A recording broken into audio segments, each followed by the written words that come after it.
अस्सलाम वालेकुम। अच्छा, तो ये मुझे ना ढोलकी केक का ऑर्डर आया था। कस्टमर ने ये पिक्चर सामने लगी हुई है भेजी थी। सबसे पहले तो ये जो लेयर कट करने वाला ट्रिक है ना, जो मैं ट्रे के साथ करती हूँ, ये सबसे बेस्ट है। किसी इंस्ट्रूमेंट की ज़रूरत नहीं पड़ती है। तो अच्छा, ये मुझे अर्जेंट ऑर्डर आया था, ठीक है, और इस सीज़न में इतने ज़्यादा मुझे केक्स नहीं आए ढोलकी, तो मैंने इसको मना नहीं किया। लेकिन मुझे इसकी लेयरिंग करने में काफ़ी मुश्किल हुई। काफ़ी दफ़ा ये टूट रहा था क्योंकि बिल्कुल फ्रेश बेक था। और ढोलकी केक के लिए होता है कि उसके ऊपर आपने फॉन्डेंट यूज़ करनी है, साथ में क्रम कोट करना है, लेयरिंग करनी है, तो काफ़ी डिफ़िकल्ट हो जाता है। यहाँ पे मैं इतना डर रही थी, इतना मुश्किल हो रहा था मुझे इसको हैंडल करना, बार-बार टूट रहा था और बिल्कुल समझ नहीं आ रही थी कि मैं इसको कैसे हैंडल करूँ। मैं दुरूद शरीफ पढ़ रही हूँ, अल्लाह जी प्लीज़, प्लीज़, प्लीज़ ये सही से जो है ना, क्योंकि आप कोई भी चीज़ बनाते हो तो कस्टमर की सैटिस्फैक्शन, उसको पसंद आना बहुत ज़रूरी है। अब मैंने इसको शाम को मैंने देना था और साथ में जो है इसकी, और मुझसे एक और भी मिस्टेक हुई थी कि जब मैंने इसकी लेयरिंग की थी ना, तो साथ ही मैंने इसको सोक भी कर दिया था, ठीक है, जिसकी वजह से ये और ज़्यादा सॉफ्ट हो गया था। आगे इसको क्रम कोट भी करना था, ठीक है, तो बहुत ज़्यादा टूट रहा था क्योंकि इसको फिर ढोल की शेप मुझे मतलब ऐसे कि इसकी प्रॉपर शेप नहीं आई है ढोलकी की, ठीक है। वो जब उसकी कार्विंग कर रही हूँ तो वो बार बार इतना टूट रहा है, इतना टूट रहा है कि समझ नहीं आ रहा कि अब मैं इसको क्या करूँ।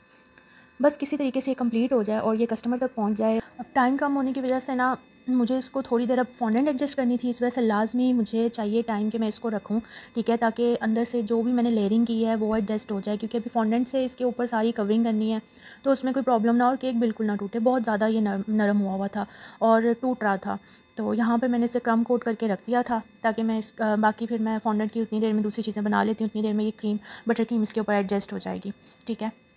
अच्छा, विंटर्स में ना फॉन्डेंट को भी सँभालना बहुत मुश्किल है, क्योंकि इतनी ज़्यादा हार्ड हो जाती है ना कि पहले आपको उसको अच्छे से अपने हाथों में ना उसको सॉफ्ट करना पड़ता है। बिल्कुल ऐसे होता है जैसे पत्थर हो, ठीक है।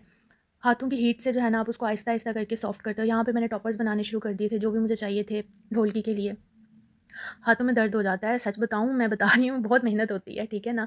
और साथ में डर भी होता है कि बस कस्टमर को किसी तरीके से पसंद आ जाए, पर लेकिन मैं इसको बना रही थी ना, मैं बस डर भी रही थी और मैं बिल्कुल भी सेटिस्फाई नहीं थी। अब जो जो भी मुझे लेसेस वगैरह चाहिए थी वो मैंने रेडी कर ली हैं। इसके बाद मैंने साथ में खाना भी बनाना है, ठीक है, लेकिन बस अभी टेंशन पड़ी हुई है, खाना बनाना है, इसको रेडी करना है। खैर, इसके बाद मैंने एक और फॉन्डेंट ली, उसका मैंने कट किया, ठीक है, ढोलकी केक के ऊपर। अच्छा, उसकी कार्विंग इतनी मुश्किल हो रही थी, नहीं कर सकूँगी क्योंकि केक हद से ज़्यादा सॉफ्ट हो गया था फ्रेश बेकिंग की वजह से। और फिर उसके बाद फॉन्डेंट को उसके ऊपर एडजस्ट करना भी काफ़ी डिफ़िकल्ट होता है। खैर, यहाँ पर मैंने इसको अच्छे से फ्लैट कर लिया था ताकि इसके ऊपर कोई भी निशान ना रहे। यहाँ पे मैंने इसकी भी कटिंग कर ली थी क्योंकि ग्रीन और ऑरेंज कलर का कॉम्बिनेशन था। सबसे पहले मुझे ग्रीन कलर की लेयरिंग करनी थी और उसके बाद ये ऑरेंज कलर से इसको मैंने पहले ग्रीन से कवर किया, ठीक है, यहाँ पर अच्छे से। और बहुत कन्फ्यूजन थी भाई, बहुत कन्फ्यूजन थी, मैं तो थक गई। अच्छा, यहाँ पर, अच्छा, अपनी ज़ुबान पे मैं इसको कहती हूँ इस्त्री करना, ठीक है ना। फॉन्डेंट को जब आप अच्छे से लपेटा दे देते हो ना, तो बाद में उसकी इस तरह से इस्त्री होती है, जैसे हम कपड़े प्रेस करते हैं ना। डर डर के उसको मुझे एडजस्ट करना पड़ रहा था, कहीं से फिर से केक टूट ना जाए, ठीक है। अच्छे से इसकी फिनिशिंग कर दी थी मैंने, लेकिन फिर भी मैं बिल्कुल भी तसल्ली में नहीं थी कि ये अच्छे से होगी। अच्छा, बाज़ दफ़ा होता है कि हमारी चीज़ बहुत परफेक्ट बन रही होती है, लेकिन शायद हम बहुत ज़्यादा वहमी हो जाते हैं कि हमसे सही नहीं बन रही। लेकिन अगर कंपैरेटिवली मैं अपने बाकी ढोल की केक्स देखूँ तो वो तो बहुत बहुत ज़्यादा खूबसूरत रहे हैं ना। तो टाइम भी होता था, लेकिन बस ये अर्जेंट ऑर्डर, मैं इसको इनकार नहीं कर सकी थी। तो यहाँ पर मेरा ये काम तो कंप्लीट ऑलमोस्ट हो गया है। अब टॉपर्स की बारी है, तो मैंने टॉपर्स को ऊपर एडजस्ट करना है। दोबारा से मैंने इसके ऊपर इस्त्री का काम स्टार्ट कर दिया था ताकि ये अच्छी तरह से एडजस्ट हो जाए। यहाँ पे आके मुझे थोड़ी बहुत कुछ तसल्ली होने लगी कि नहीं, नहीं, नहीं, अब तुमने कर लिया है, यहाँ तक पहुँच गए हो तो बस आगे भी हो जाएगा। ये अलग से फॉन्डेंट लेके मैंने उसे कटर से पीसेस मैंने इसके कर लिए थे, ठीक है, और यहाँ पे मैंने इसको एडजस्ट कर दिया था। अब साथ में मैंने खाना भी बनाना है। अच्छा, यहाँ पे बहुत आराम-आराम से एक-एक करके इसको मुझे लगा रही हूँ मैं इसको। और तो समटाइम काम करते हुए मैं कहती हूँ इतना ज़्यादा, मतलब मैं उस वक़्त बोल सकती हूँ, लेकिन फिर मुझे वॉइस ओवर करना पड़ता है क्योंकि साथ में और काम भी होते हैं। तो आप इतना आसान नहीं होता कि साथ में आप और काम भी कर रहे हो और फिर आप बोल रहे हो, फिर बीच में शोर वग़ैरह होता है। तो इस वजह से मैं बेहतर यही समझती हूँ कि मैं वॉइस ओवर कर दूँ। यहाँ पे मैं आराम-आराम से जो है ना, प्यार-प्यार से इनको लगा रही थी लेसेस को, और बस जैसे-जैसे काम कंप्लीट हो रहा था वैसे-वैसे मेरा डर बढ़ता जा रहा था। और ये आप लोगों को देखा, मैंने पूरी डिटेल वीडियो दी है, ठीक है। आप लोगों ने कमेंट ज़रूर करना है और मुझे बताना है, कोई भी क्वेश्चन हो किसी भी किस्म का तो आपने मुझसे पूछना है, ठीक है। यहाँ पर बस अब इसकी बारी आ गई है। यहाँ पे अब वो जो मैंने वाइट चादर बनाई थी, जिसको मैं चादर बोल रही हूँ, इसके नीचे लगाने के लिए, ठीक है ना, जिसके ऊपर आप ढोल के एडजस्ट करते हो, क्योंकि यहाँ पर मैंने नाम भी लिखना है।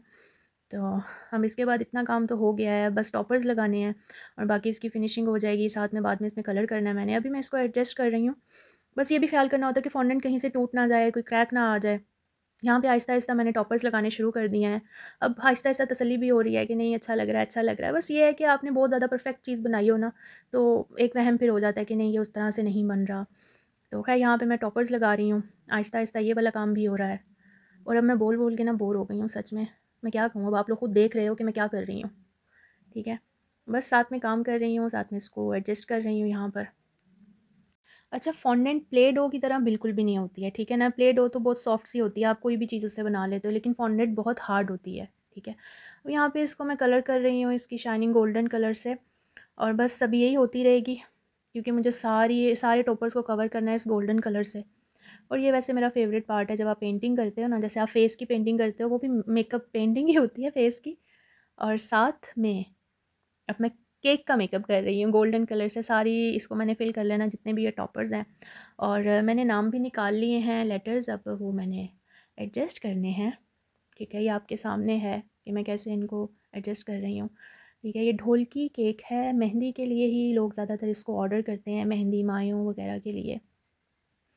मुझे पूरी रात नींद नहीं आई थी, ठीक है ना? क्योंकि कस्टमर का रिव्यू इतना ज़रूरी होता है ना, और मैं सैटिस्फाइड नहीं थी। लेकिन जब मुझे नेक्स्ट डे कस्टमर का रिव्यू आया ना, तो मैं इतनी तसल्ली में आ गई। मैंने शुक्र अल्हम्दुलिल्लाह पढ़ा और मैंने कहा अल्लाह पाक तेरा लाख-लाख शुक्र है, ठीक है?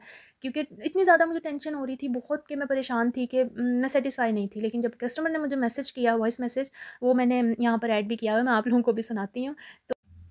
तो यहाँ पर कस्टमर का मैंने ऑडियो लगाया, आप सुने इसको, जिससे मैं तसल्ली में आ गई थी। अस्सलाम वालेकुम। आपकी केक माशाल्लाह बहुत अच्छा था, टेस्ट भी उसका बहुत अच्छा था और डिज़ाइन भी सारा कुछ बहुत अच्छा बना हुआ था। अल्लाह पाक आपको खुश रखे, आपके रिज़्क में बरकत डाले।